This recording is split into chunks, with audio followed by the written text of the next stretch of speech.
tolobaki mboka na mboka eza bakonzi nango na mibeko nango na makambo na yango pe lokola nde tosoli bino mpe sikoyo na bokuse oyo tomoni ya mboka ya République démocratique du Congo na ntango toti kosala bino na bokuse ya mboka peiba esika tofandi kuna na mboka ya République démocratique du Congo yoki ete mobeko ezali mpona décentralisation ezali koya noki po efandisa makambo ndenge ya kokata biteni na mboka ndenge ya kokata biteni na mboka oyo balingi bakata yango su na lolenge ya sika mpona mobeko ya décentralisation luka kopesa bato na bato ya baterritoire na bango makoki ya kokamba na lolengo bango bakokokela wana nde toyoki avertissement makasi epesami na kote ya ministère de l'intérieur na bango kuna po yango nde mutu ezali na responsabilité territoriale na niveau central nde alobi que découpage territorial ya sika oyo ekosalema ekosalema kala te wana ye alobi yango boye na mpamba te po eza na bato mingi bagroupe ya bato mingi na baterritoire misusu oyo bazali contre balingi te découpage territorial wana ya sika esalema lisusu eza na baregion mingi oyo baboyi epe tokoyesa bino bamosusu mpe bamanifestaki yango na bandenge mosusu na Katanga kuna boyokaki bakata Katanga kotomboka na bango ezalaki mpe na ntina ya découpage territorial oyo ya sika oyo bazali kolinga kosala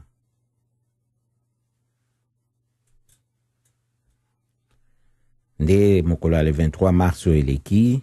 ba militant na bango kotaki na ville ya Lubumbashi boyebi ndenge ekaki wana ezali exemple moko po komona ndenge nini likambo oyo ekoki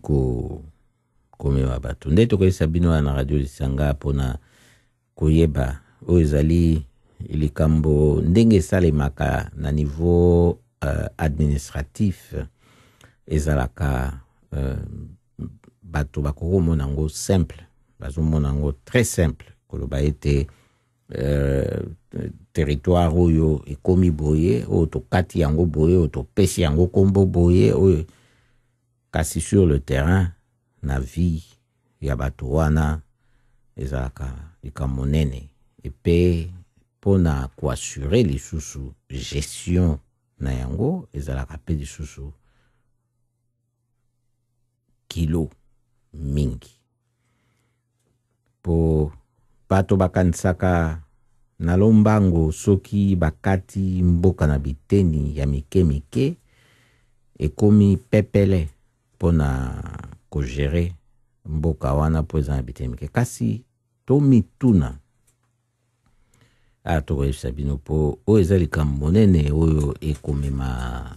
biso na avenir ya Congo ekotika boye po ekozwa ntango mpe na bato na bamoyen ebele mpona koyeba kofandisa likambo oyo mpe kozala mabe soki esalemi mabe epesa experience ya mabe mpo bato bazala lisusu na confiance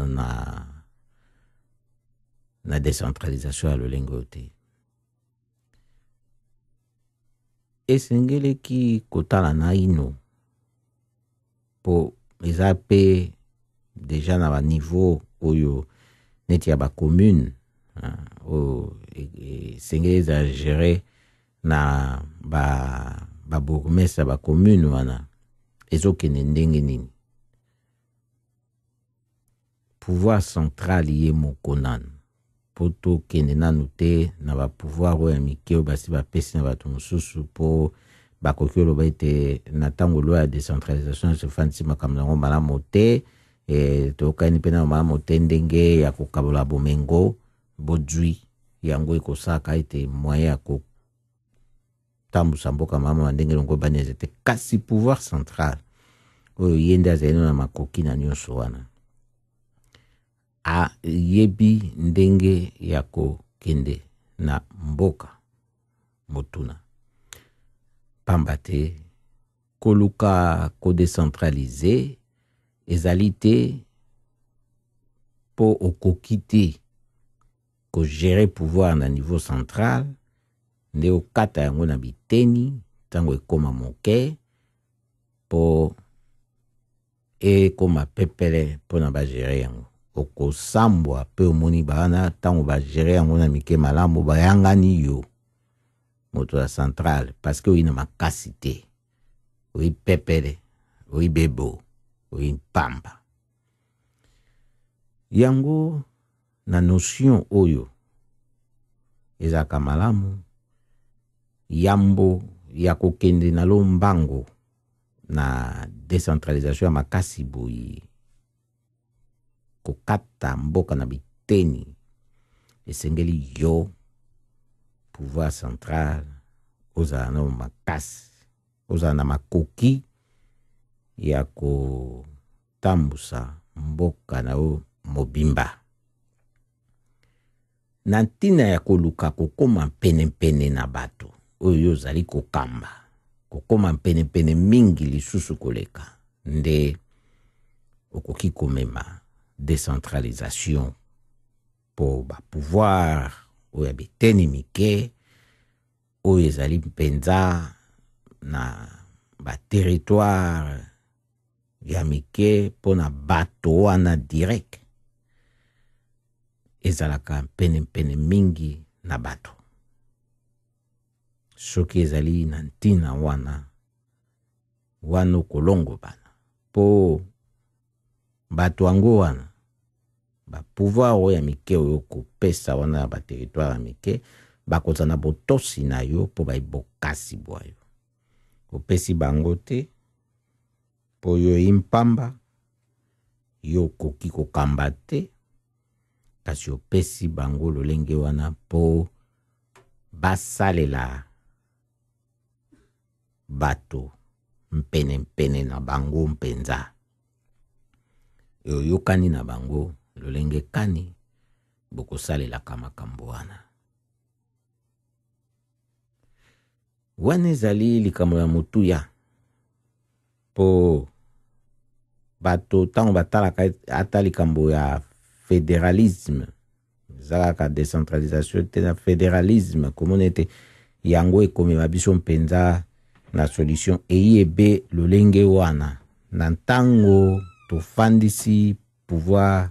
central ya makasi te ya malonga te soki eyibe bozoba bompamba décentralisation to échoué po tokei nango na mbango na pouvoir oyo na ntina te oyo baterritoire mike bakoki koyanga na ye na lombango toye kweya mbango na fédéralisme ekozala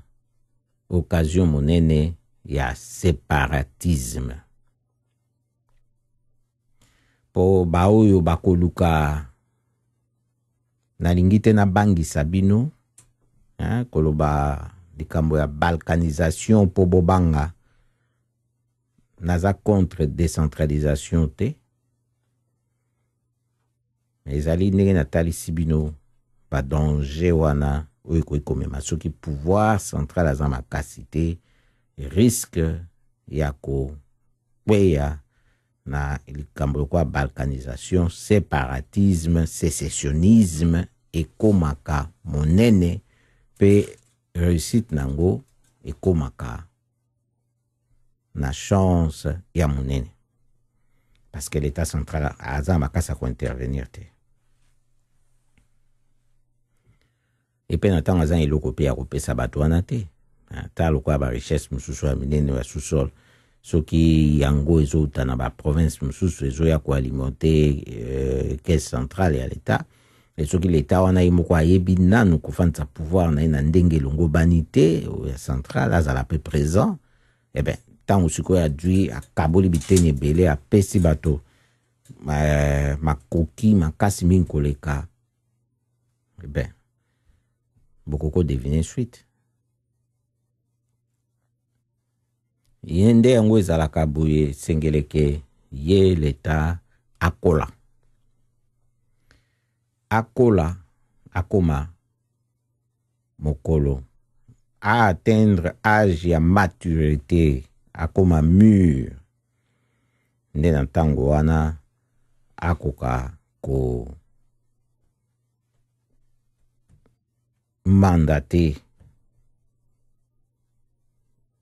pouvoir na ye na biteni mosusu na likambo oyo ya kokata na baterritoire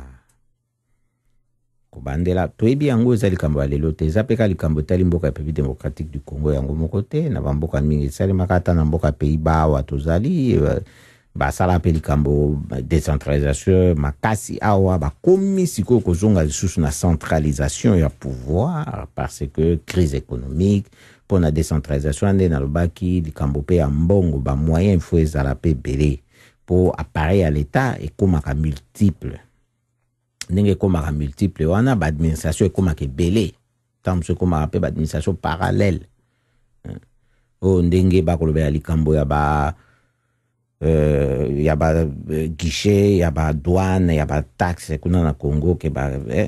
ezebele ekoma moko esa mena tango ekosala bongo ekosala bato bakofuta taxe soki impôt provincial bakofuta soki territorial bakofuta soki national eza pe makambo tovaka pe na bamboko tozali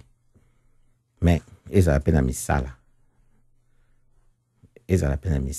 siko awa basali yango badecentralize kei na mboko toza na Amsterdam bakabolaka yango na biteni ebele so na bosente koma eso eti na 11 siko balobaki te il faut bazongisa yango ebeka na eteni moko nyonso wana mpona nini mpona kodiminue pe na appareil ya l'État badepense eza na cadre idéal te oyo ya politique ya démocratie ya kopusana pempe na peuple ndenge nalobaki wana ntina oyo basalelaki décentralisation makasi awa pe na Amsterdam kasi na ntina ya kojonga sikoyo na pouvoir na makasi boye etali likambo sikoyo ntango bozomona sikoyo démocratie soki bapeze ye na intérêt ya kote ya lomeya soki intérêt ya kote ya lomeya eyi na poids makasi démocratie bapesaka ye poids moke po esengeli mpe ntango mosusu toyebaka makambo mpo tozolanda makambo ya bato mosusu oyo toyebi yango mpenza ndenge ezali te fo toyebaka mpe ndenge ezaleli sikoyo ebandi kojonga nsima balingaki kobuka biteni nyonso basalaki na Amsterdam ejonga ebe moko kasi babi te pomoni mpe ntango wana baintere politike mpe ezalaka bao mpe bamonaki sikoyo biso sikoyo tokozala lisusu ekoma mpasi mpo esali bato mingi bakoki kozwa accès na bafonction politique mais baye kosuka soki na bosani te batia yango ekombi biteni nasi feza 7 nde batieli yango wana sikoyo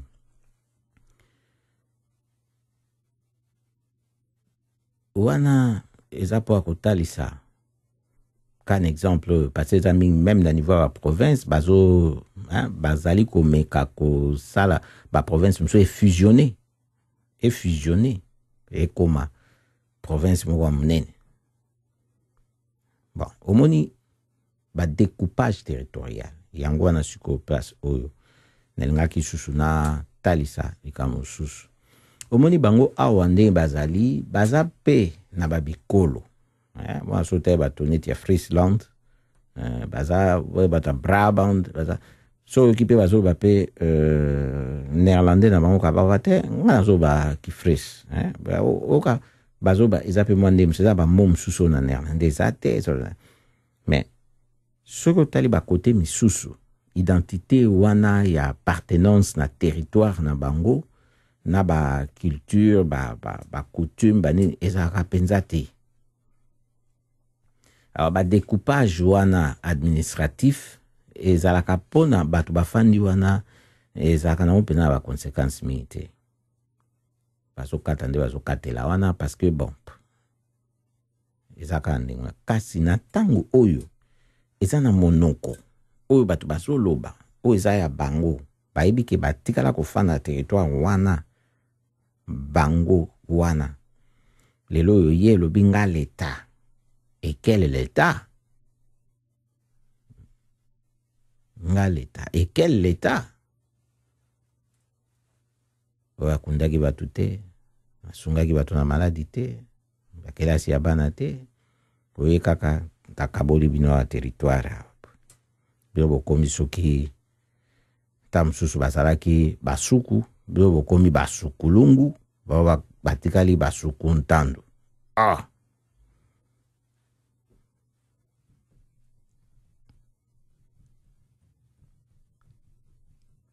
eyaka likambo munene yango eza ma mingi omoni toza pe na baculture na biso toza na bavaleur na biso esengeli na ntango bazosala baetude ya ndenge wana basala yango kaka te na ndenge oyo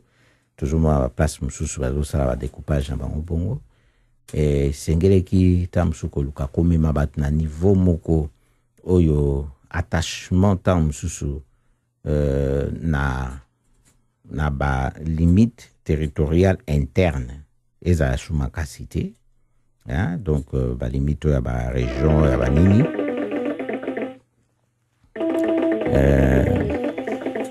mpona koluka kotalisa ete bato bakoka kosupporte basituation mosusu yango wana tolingaki totalisa bino na likambo oyo ya décentralisation oyo ya loi oyo na likambo oyo ya aspect oyo ya découpage ya sika découpage territorial ya sika na mboka République démocratique du Congo po tokoka pe kokabola bamakambo misusu boye ndenge ezali koleka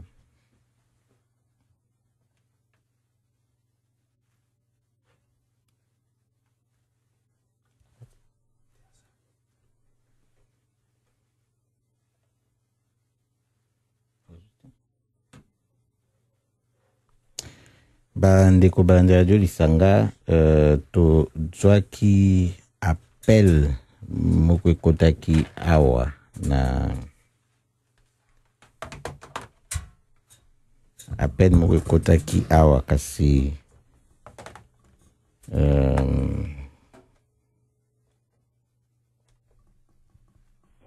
oui to récupérer yango tokanisaki tozangi yango ndeko toza no na ligne mbote mingi yebisa biso nani pe sango nini omemeli biso ya pokwa lelo mbote mingi na bandeko nyonso oyo bazolanda radio lisanga lokola ngai na moma oyo ngai wa bino Alexis Kalunga nauti kolanda eloko uti koloba awa ya ba découpage territorial ndenge babengi yango décentralisation nasepeli mingi na développement ndenge opeseli yango alo nalingaka na signale eloko moko omoni na mboka na biso ba notion ebele toyebi yango bien te c'est-à-dire toteyama penza te na kote wana awa ozopesa biso penza mateya uti kopesa biso penza bakura yango ba décentralisation alors na inga na sunileka eloko moko omoni bazo embarquer biso na bamakambo ebele kuna précipitamment eza batu oyo bazolinga se positionner po bazwa bambongo na bango s'enrichir ainsi de suite batu wana mutu bazoya ko faire croire na ba population locale que soki kaka bango bakomi province autonome tout et tout ndenge bazo comprendre ba autonomie na bango wana donc bazo faire croire na batu que automatiquement bango bakokoma très bien ozomona alors soki to remonter histoire ya mboka na biso je crois même dans la période où il y a avant l'indépendance, même à l'indépendance, et ça qui n'a pas groupe a évolué. Ce que l'on dit n'est pas revendiquer ba makambo mususu, et ça là qui kaka bazota la ba intérêt d'abord na bango. Bazota so balobi likambo, balobi mais biso to gagner nini na kati ya makambo. Avant que makambo salima mais ya lingi d'abord aye ba ko gagner nini. Donc ce qui fait que na lelo na moya lelo otanga ki bakata katanga banani ce que l'on dit bien au monde a bazo manipuler bango na bato moko boy balingi ba s'enrichir kaka. Et pourtant makambo ebele za ko sala na bamboka wana. Imaginez un peu ce qui lelo to mobiliser ba effort na biso po to fungola mitu ya batu na Congo to longola batu na ba ignorance ebele. Ignorance o eza penza na kati ya ba esprit na biso kuna na Congo. Yo kanisi ke mutu mususu oyo ko lobaka avec facilité boya lobi bon fédéralisme tout de suite ce qui kaka biso to komi boye na boye allez directement to koma bien. Non. Je ne pense pas. Puisque mutu oyo loba wana pona kozwa kaka exemple ya province ya Katanga. Mais mutu wana azalaki gouverneur par le passé. Asalaki nini okoyebisanga te ke province ezalaka na budget te baza na budget na bango eza rattaché na ministère ya intérieur mais mbongo oyo ya province owana asalaki nango nini ezala muke ata soki ezalaki 20 000 na 20 000 asukolaki balabala moko soki na 20 000 akoki kosala eloko moko te na 20 milliards akosala nini yango baloba en français c'est par des petites choses qu'on fait de grandes donc moto akosala eloko ya muke et monani donc il y a moyen kosala ye pe confiance na eloko ya munene puisque toyebi ka romemango na ndenge moko ya bien osoulignaki eloko moko eza très très important na bamboka oyo ya poto ndenge tovandi boye appliquer le fédéralisme, et ainsi de suite. Mais il faut d'abord un pouvoir central très fort. Autrement, on va remettre en cause et puis déstabiliser Mboka. Ndenge Congo est wana. Congo est pratiquement bougé à tout moment. Mais population comme telle, nano a développé le fédéralisme na mutu na été. Mais ça ka message à mabe o bazo pesa que non, ce qui fédéralisme salemi directement bino boko koma bien. Il faut coopérer ba répartition à ba richesse ango. Même si c'est le fédéralisme, mais il y a une loi nationale oyo ko senga ke mboka oyo province oyo il faut secourir gouvernement central, il faut veiller à la redistribution il y a richesse nationale. Puisque nous restons quand même un pays uni. Oui. Puisqu'ils ont une province moussous. Toutes les provinces ne sont pas pauvres. Mais chaque province a une richesse. Mais au moins, il y a un longtemps sans développer le secteur travail. Comme on appelle l'utilité sociale de l'homme, qui est le travail. Travail est tikala musika mingi. Bo siko toko kaka mboka kaka boy. Di binobo koma boy. Mais ezana ba province mususu bako se retrouver te. Ata ba o bazana ba richesse wana. Bakomona ngo lisu, bakomona ngo te. Puisque o ezo salema déjà awa bazo mona eloko moko te. Il y a que aventurier moko boy ba vandi bazo s'enrichir ainsi de suite et tozo kende ka bongo. Je crois que il faut to s'impliquer mingi na makambo ko expliquer peuple ba notion na ba notion et puis ko zo courage ya ko yebisa bango ke kingandi azo ko sabino. Tala asala ki boy. Pourquoi asilisa ki ba problème na binote na moment wana. Même pas les 1 millième. Donc, na sepeli mingi vraiment na ndenge o utaki côté ya biso awa, je crois que soki bozo continuer bongo boko aider biso mingi. Et puis soki tozo kitape sur terrain. Problème ya makasi o ezana kati ya mboka wana eza ignorance. Oui, bezana ndeko mususu kuna lobakani alobani un journaliste en plus hein. Alobi mais pourquoi batu bako s'occuper na makambo ko ya kotangisa batu alors que batu baza na nzala. Ozomona azokanisa ke nono tokovanda kaka bongo ole ya kopesa bana ba livre batanga ko faire accéder bango na internet, au monde eza mondialisation sikoyo. Tokoki jamais kotikala l'écart. Il faut bana base à la mesure ya ko s'éduquer bango moko. Oui. Mais oyoka muto lobini non makambo est-ce que vraiment na mboka na biso za nango posa sikoyo ah batu baza na nzala non non. Tozo courage ya koyebisa mundeko wana tolobi yebisa pouvoir central akanga ba école nyonso na Congo lelo. Bongo komone loko koleka na mboko dans une semaine. Révolution ezo à la té, c'est puisque ezana batu moko boy bazola mukana tongo ba kei kaka na ba fonction publique ba futa bango te, mais ils croient que peut-être situation ko changer lelo. Alors mikolo leka calme pezo za la mboka, mais sikoso ba vandi bras croisés. Bana ba vandi na bandako. On a to poussi révolution pembeni et puis na ndenge moko mabe.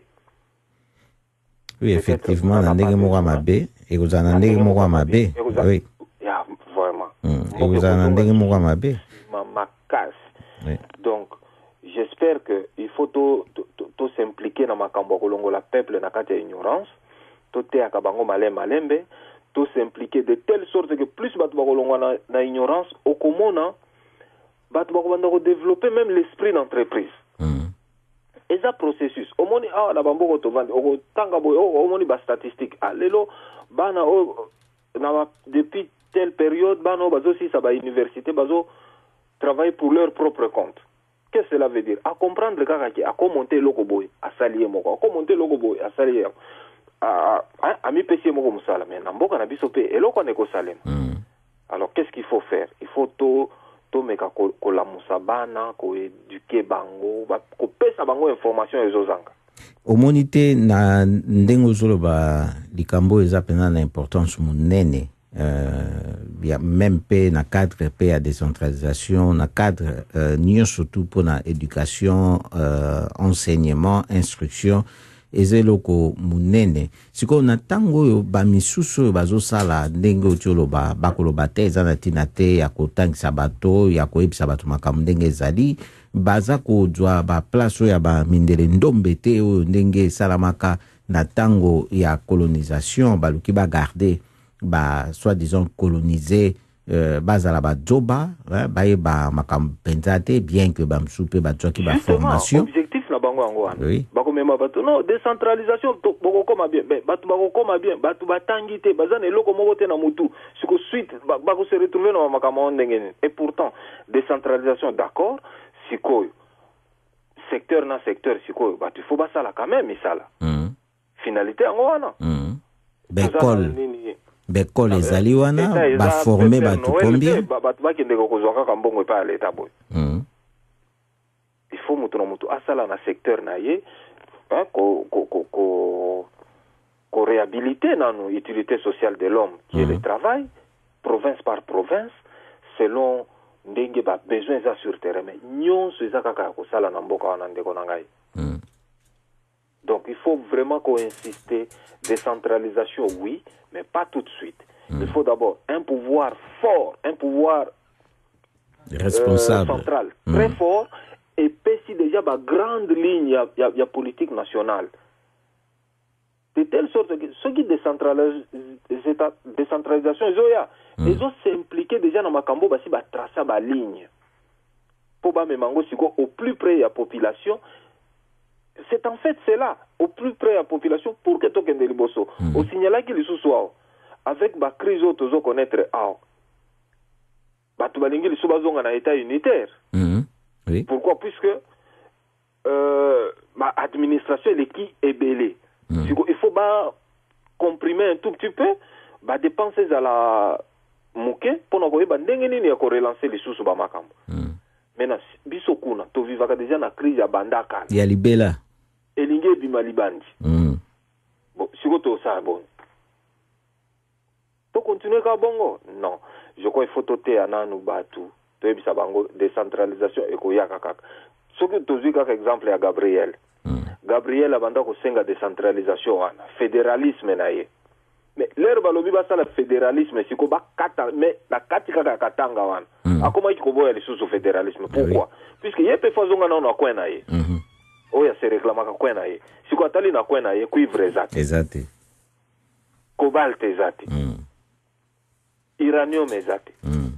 manganèse ezati siko amoni ki akokoma pauvre donc omoni ke baza batu moko bazo jouer na ignorance à population bazo jouer na ignorance et l'ignorance ndenge balobaka par définition et maintenant ka batu na pauvreté donc il faut tout ça la processus moko penza makasi mutu na mutu a négliger a minimiser acte ya koki reposer pona kolongola batu na ignorance te tout ça là auto koki ko sala plus batu ba wanda kolongwa na ignorance omona ke makambo banda changer na mboka wana ata ba décentralisation mutu akoya afungoli munoko ya décentralisation batu musu bakoyebisa pas maintenant toi tu veux t'enrichir sur notre dos tika nan to sala ndenge totala ndenge mboke bandi ko soki bakobongisa ngo ndenge nini sur le plan ya pouvoir central très très fort et à ce moment là bakobanda ko céder progressivement banini découpage bamekaki yango au nord Kivu sud Kivu na Manyema epesi bisoni la guerre en permanence ah oui ozomo sikolo bakopesa ngo na Katanga bakatakatanga bakozonga bakobima soki wapi ba ex gendarme Katange bakouta soki wapi bato donc ekokoma ka ndenge wana alors il faut d'abord pouvoir central très fort ndenge lobaki evanda et planifier ba makambo nyonso ndenge oleka batu tout bandimana ba se retrouver na kati ya pouvoir central wana et progressivement côté ya nanu batu côté ya batu mutu to ebi pourquoi tozo kende na étape boy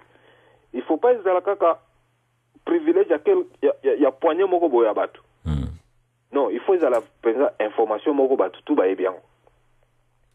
toko sala référendum mutu to ebi pourquoi zo kende ko voter et non pas au batu ba kende ko voter bon tika kana voter bongo azo tout le moninga yo ko voter nan bon gato il faut na tiaka kingani pourquoi puisque mutu wana lera melaka masanga simba ka vert très bien ozo mona argument bat oui oh mutu wana jour wana melisa kibiso masanga non il faut na voter kaye amelisio masanga tindio na buzoba ozo mona donc il faut tout ça l'effort tout à batu ba décentralisation eko salema kaka mboka na biso za munene c'est vrai mais il n'y a pas de raison pour tout diviser puisque États-Unis l'équipe sont munene je crois bamboke bele l'équipe sont munene Europe bako diviser Congo pona nini mais bango bazokende kozwa ba Lettonie banini Europe comme munene donc au moins il n'y a pas de raison biso pe tokotika la ka ndenge toza wana to tie pouvoir central très fort et puis to bandi makambo ba décentralisation to organiser mboka na biso ndenge tokoki komema ndenge batu nyonso ba vivaka quand même nous ne sommes pas des sous-hommes non voilà penza ngona kakale na landio penza na sepela ki mingi na binono tika na bakisa kama mukena ona na koza la ngona minito te na sepeli mingi pe bande waza ba ona studio pe bala news radio lisanga na ebiete bazane sengo koyoka penza oyo bakisi eza ndenge na lubaka bala na radio lisanga baba bini ya jobate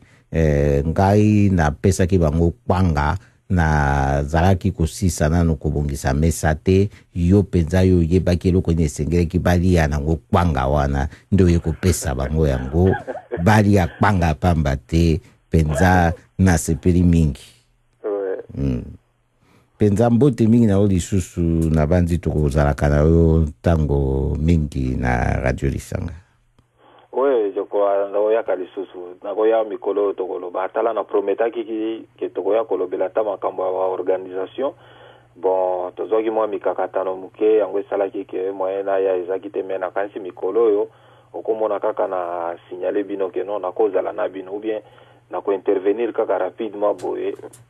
et puis tomeki kolobela po bandeko na biso baza très divisé na kati ya mboka ba Belgique ba France kuna na ba Angleterre il faut tolobela ngo quand même toyeba qu'est-ce qu'il faut faire. OK, merci lisusu mbala sima tokozala na lisusu. En tout cas, nous remercier Bino Ndenge Boyambinga Ikaka sans annonce vraiment. Merci beaucoup à vous permettre de s'adresser à Ndego Nangai. Ok, pas de problème. Bye bye. Bye bye.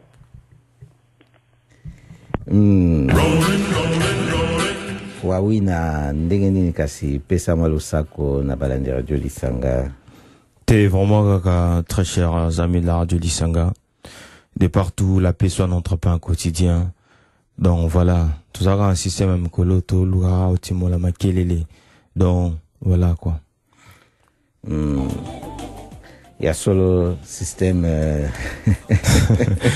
tu vois la makelele, système makelele. Et avakasi faut makelele zalagate. Ah oui, zalagate mais il faut tu maman, donc il faut luga. Ba solo les amis là. Ah, ils ont vraiment malai donc. Mbote mingi na balandi radio Lisanga pourquoi elamo tokomo comme je dis wanza kibabino eskitenge pe bolandi Wawina Emmanuel KN ouais Kaifai ya bolandi kipe Alexis Kalunga ndinga sa intervention na téléphone pourquoi elamo lisusu bozala kimezala na biso nyonso vraiment tokokutana mikolo zali koya nde totondi bino botondi mingi bolingo bomoko musala pe Lisanga ingeta tobosana te Kivu, Manyema, Yeye Libota Kuna Nama